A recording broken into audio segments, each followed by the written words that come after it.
Hello भाई, नमस्कार। कैसे हो सभी? आई होप कि अच्छे होंगे। आपके अपने YouTube channel Mandeep Kodara sir आप सभी का स्वागत है। जैसे कि भाई आपने थंबनेल में देखा है और आपको वैसे भी पता है, नोटिफिकेशन वगैरह आप देखते रहते हैं। हमारे जो चैनल है टीचिंग एग्जाम से रिलेटेड जो भी आपके नोटिफिकेशन आते हैं वो सारी की सारी इन्फॉर्मेशन आपको यहाँ पे ऑथेंटिक इन्फॉर्मेशन मिलती है। तो जो भी भाई पहली बार देख रहे हैं चैनल को सब्सक्राइब कर लें, वीडियो अच्छी लगी तो शेयर कर दें। बच्चे, आपको पता है DSSS जो है 2024 में बहुत सारी वैकेंसी जो है निकालने वाला है और अभी निकालना इन्होंने स्टार्ट कर दिया है। एनटीटी है और पीजीटी की वैकेंसी निकाल दी है। टीजीटी और पीआरटी की वैकेंसी बाकी है जो कि बहुत जल्द आपने को देखने को मिलेगी। और मैं आप सभी से रिक्वेस्ट यही करूंगा, गुजारिश यही करूंगा कि भाई अपनी तैयारी आप अभी से शुरू कर दो। बहुत सारी टीचिंग वैकेंसीज हमारी आने वाली है। लाइक चंडीगढ़ में है, चल रही है ना, और अपना DSSS में आ गई, आगे यूपी के अंदर आएगी। तो बहुत सारी हमारी जो टीचिंग वैकेंसीज है वो आपकी आने वाली है। सीटेट भी आने वाला है आपका, है ना। तो बहुत मेहनत से और शिद्दत से अपनी जो पढ़ाई शुरू कर दो। आज की इस वीडियो में हमारा जो टॉपिक रहेगा, हम बात करेंगे कि सर DSSS के अंदर पीआरटी, टीजीटी और पीजीटी की जो तैयारी कर रहे हैं बच्चे, उनको क्या पढ़ना चाहिए, किस तरीके से पढ़ना चाहिए, वो कंप्लीट कैसे पेपर होता है, जो बच्चा फ्रेशर है उसको कैसे तैयारी कर रहे, उन सारी बातों के बारे में आज हम चर्चा करने वाले हैं। पहली बात तो सर DSSS में आपको पेपर देने के लिए आपका सीटेट क्वालिफाई होना चाहिए। सीटेट पेपर 1 पेपर 2, ठीक है ना। हाँ, पीआरटी के लिए। बाकी पीजीटी तो होता ही नहीं ना उसमें। हाँ, तो चलिए उसके बाद बात कर लेते हैं साहब कि एग्जाम पैटर्न क्या होता है। एग्जाम पैटर्न मतलब एग्जाम कैसे आएगा, किस तरीके से पेपर पूछा जाएगा, है ना। कौन कौन से पेपर कहां कहां से पढ़ना है, कहां कहां से तैयारी करनी है, वो सारी बातें आज की इस वीडियो में हम बात करेंगे, ठीक है ना। कोई भी इंफॉर्मेशन, कोई भी आपको जानकारी और चाहिए तो आप मुझे इंस्टाग्राम मनदीप कोदारा ऑफिशियल पर मैसेज करके पूछ सकते हैं या कमेंट बॉक्स में अपना जो भी डाउट है वो लिख सकते हैं। पहली बात तो बच्चा, पेपर जो होता है हमारा वो 200 नंबर का पेपर होता है, यानी कि 200 क्वेश्चन आते हैं। और ये जो 200 क्वेश्चन होते हैं भाई, इनको दो भागों में डिवाइड किया होता है। 100 क्वेश्चन का पार्ट ए होता है और 100 क्वेश्चन का, 100 क्वेश्चन का ही पार्ट बी होता है हमारा। पहले पार्ट ए की बात कर लेते हैं, फिर पार्ट बी की बात करेंगे। पार्ट ए के अंदर बच्चा 100 मार्क्स यानी कि 100 क्वेश्चन आपके पूछे जाते हैं, 100 क्वेश्चन आते हैं, जो कि 5 भागों में बटा होता है। मैथ सेक्शन की बात करें तो मैथ सेक्शन के आपके 20 क्वेश्चन होते हैं, ठीक है ना। रीजनिंग के आपके 20 क्वेश्चन होते हैं, जीके जीएस के आपके 20 क्वेश्चन होते हैं, हिंदी लैंग्वेज के आपके 20 क्वेश्चन है और अंग्रेजी लैंग्वेज के 20 क्वेश्चन है। ये टोटल मिलाकर के अपने हो जाते हैं 100 क्वेश्चन, ठीक है।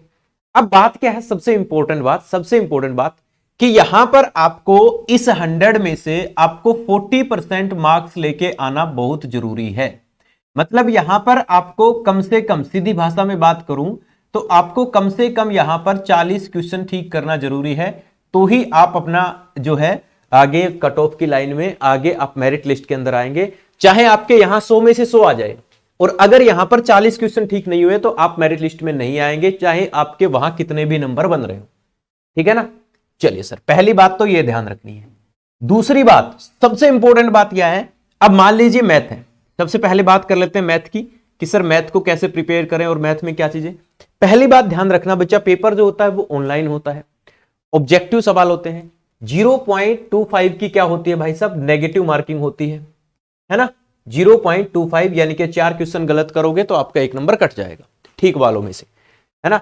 अब मैथ आपको क्या करना बच्चा, हाँ मैं बता रहा था कि जैसे कि मान लो ऑनलाइन पेपर होगा, एक सेक्शन खुला आपका, मैथ का सेक्शन खुला, आपने मैथ के सवाल जितने भी आ रहे हैं 20 सवाल है उसके अंदर, 20 में से मान लो आपके सवाल 5 आपको आते हैं, 5 आपने ठीक कर दिए या फिर 10 आपने कर दिए और आपने कहा चलो अगले सेक्शन पे चलते हैं, रीजनिंग पे चलते हैं।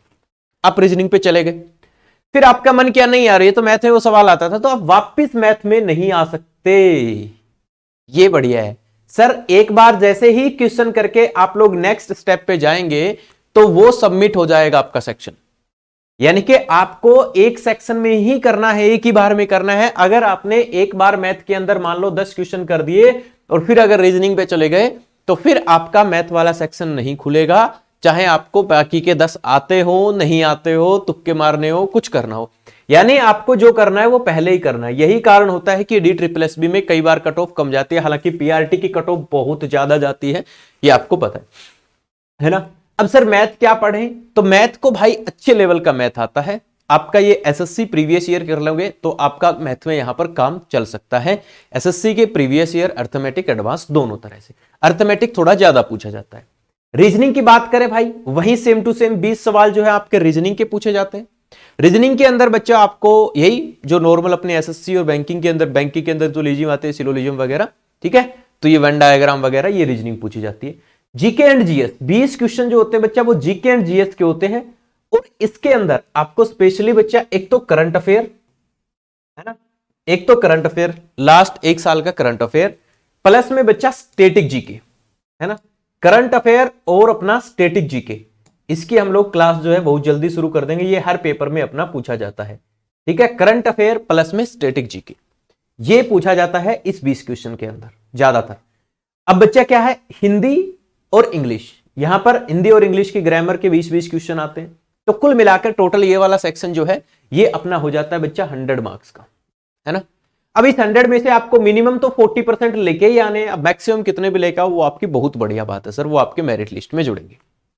तो ये तो बात कहानी रही हमारी पार्ट ए की। फिर आ जाते हैं पार्ट बी पर। पार्ट बी के अंदर क्या रहता है बच्चा, 100 क्वेश्चन रहते हैं, चाहे आप पीआरटी दे रहे हैं, चाहे आप टीजीटी दे रहे हैं, चाहे आप पीजीटी दे रहे हैं, ठीक है। पीआरटी के अंदर वही इसका सिलेबस वाला सेक्शन जिसमें सीडीपी वगैरह पूछा जाता है, 100 क्वेश्चन वो आएगा, ठीक है। जो डीएलएड का है, जो उसमें पूरा का पूरा पोर्टफोलियो होता है, इसके सारे में आपको तैयारी जो है, सारे के सिलेबस वगैरह अलग से पीआरटी का स्पेशल मैं एक एक टॉपिक आपको बता दूंगा अलग से वीडियो बना करके, ठीक है ना। हाँ जी। टीजीटी की बात करें, अभी पीआरटी की भर्ती आई नहीं है भाई, आने की चांस आनी शुरू हो गई है, तो आगे आ सकती है। टीजीटी की बात करें बच्चा, तो टीजीटी के अंदर आपको 6 क्लास से लेकर के 12th क्लास तक की जो एनसीईआरटी है उसको आपको कंप्लीट पढ़ना है। डिफिकल्टी लेवल यानी कि वो मतलब 12th क्लास तक के सवाल पूछ सकता है अपने से, वो है ना। हालांकि 6 से 10 तक का तो आपको पूरा आना चाहिए। और चलो 11वीं 12वीं के कुछ टॉपिक्स हैं जो आने चाहिए, जिस तरह साइंस की, साइंस के लिए मैंने आपको अलग से एक वीडियो बना रखा है DSSS नेचुरल साइंस का। इसी तरह से हम अदर सब्जेक्ट की भी बना देंगे अगर आप चाहेंगे तो। छठी से लेके 12वीं क्लास तक का यहां पर आपको कंप्लीट जो एनसीईआरटी है भाई, ये आपको पढ़ना चाहिए और ये आपका यहां पर बेड़ा पार कर देगा। यही पीजीटी की बात करें, पीजीटी के अंदर भैया आपका जो डिफिकल्टी लेवल होता है DSSS एग्जाम को अच्छे लेवल का बनाता है।